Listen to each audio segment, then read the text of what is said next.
DMTV Info, votre chaîne d'information en temps réel. La politique, la santé, le sport, les faits de société, la musique, les rumeurs et bien plus encore. Vous découvrirez cela dans notre chaîne DMTV Info.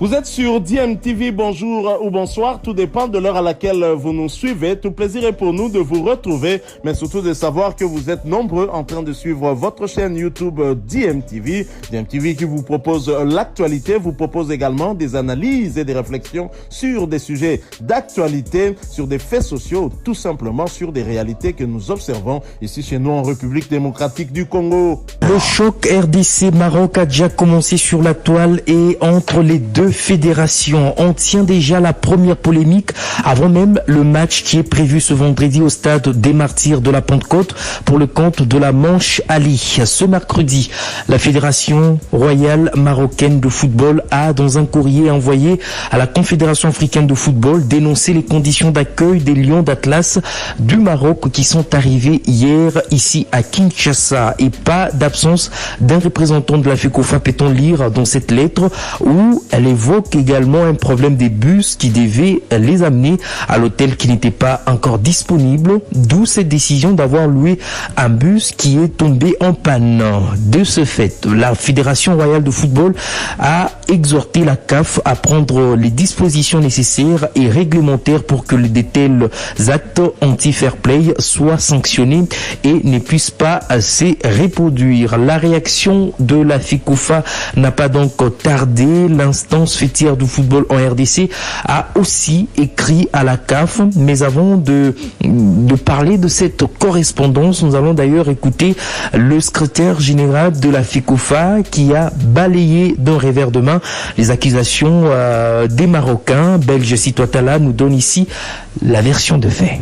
Ces accusations sont dénuées de tout fondement. Je présume qu'elles procèdent d'un mauvais rapport de délégués marocains qui ont été commis au préparatif de l'accueil de leur équipe. Ces délégués avec qui nous étions dans mon bureau jusqu'à vers 15h, nous avons eu à planifier avec eux et je leur ai donné toutes les assurances que, telles que les règlements les prévoient, un bis allait être là pour le transport de la délégation ainsi que une Jeep pour les officiels. Par rapport à l'arrivée de leur délégation, il y avait 2 heures différentes. La première correspondance de la Fédération royale marocaine faisait allusion à 21h30 pour l'arrivée de la délégation et les délégués ont parlé de 18h15. Et puis après le départ, il y a eu une correspondance contredisant la première par rapport à l'heure d'arrivée qui faisait allusion à 18h. Alors, on s'est dit que nous devions être prudents, ne pas considérer la deuxième heure de 21h. Nous avons pris en considération l'heure de 18h. Donc, à 17h, l'un des représentants de notre protocole était 17h30 à l'aéroport avec les bis et la Jeep de marque Prado. L'équipe est arrivée à 21h, donc de 17h30 à 21h30 et d'arrivée de la délégation, le protocole était là, le colonel Tosi était là, le bus loué par la FECOFA en très bon état était là, ainsi que la Prado. Mais à un moment donné, vers 19h, un des conseils de leur ambassadeur m'a appelé, parce que j'étais régulièrement en contact avec lui. Il m'a appelé pour me dire qu'il n'y avait pas de bus. Et ne sachant pas que moi j'étais en contact permanent avec notre protocole et les chauffeurs du bus, j'ai appelé le chauffeur du bus qui m'a envoyé la photo d'un autre bus loué par les propres soins. Et contrairement à ce que vous pouvez penser, c'est ce bus-là qui est tombé en panne. Malheureusement, ils ont eu la malice de nous accuser faussement. Voilà, c'était la Belge Sitouatala, secrétaire général de la Fédération congolaise de football association. Nous sommes désolés du mauvais choix qu'ils ont opéré, mais cela ne peut pas nullement être imputé à la FECOFA. Et par conséquent, demandons à la Fédération royale marocaine de football le retrait des propos infondés contenus dans leur correspondance. Voilà, c'est un extrait de cette lettre écrite par la Fédération congolaise de football association. écrite au secrétaire général de la Confédération africaine de football, Véron Mosingo, avec en copie Madame la secrétaire générale de la Fédération internationale de football association et Monsieur le secrétaire général de la Fédération royale marocaine de football. Voilà donc la grande nouvelle de ce mercredi à 2 jours du match RDC Maroc, à 2 jours de cette rencontre. Et oui, les léopards de la RDC continuent à se préparer. Nous allons d'ailleurs parler de cette préparation, mais avant cela, vous êtes très nombreux à vous poser de questions. Où est-ce que vous pouvez acheter les billets? La Fédération congolaise de football association vient d'annoncer la vente des billets pour ce jeudi à partir de 9h au stade des Martyrs de la Pentecôte et à son siège.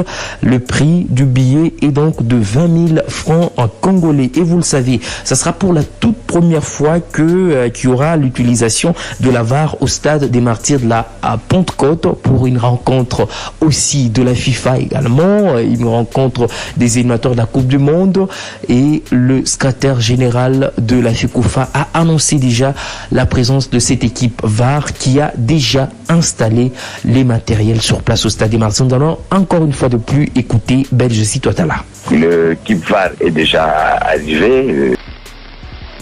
Notamment celle qui va opposer le Mali à la Tunisie au stade du 26 mars à Bamako. Le Cameroun va recevoir l'Algérie au stade de Japoma, nous sommes à Douala. Et à 20h30, l'Égypte va recevoir le Sénégal. Ça sera au stade international du Caire, un match qui sera d'ailleurs officié par les compatriotes congolais Jean-Jacques Ndala et Olivier Safari qui sont sur place au Caire en Égypte. Le même vendredi, le Ghana recevra le Nigeria au Cape Coast Stadium. Nous sommes bien sûr à Accra. Les rencontres retour vont se jouer le 29 mars 2022. La RDC sera reçue au stade Mohamed V. Nous sommes à Casablanca. Merci infiniment à vous tous de nous suivre au Maroc.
Monsieur, envoyez ce montant là.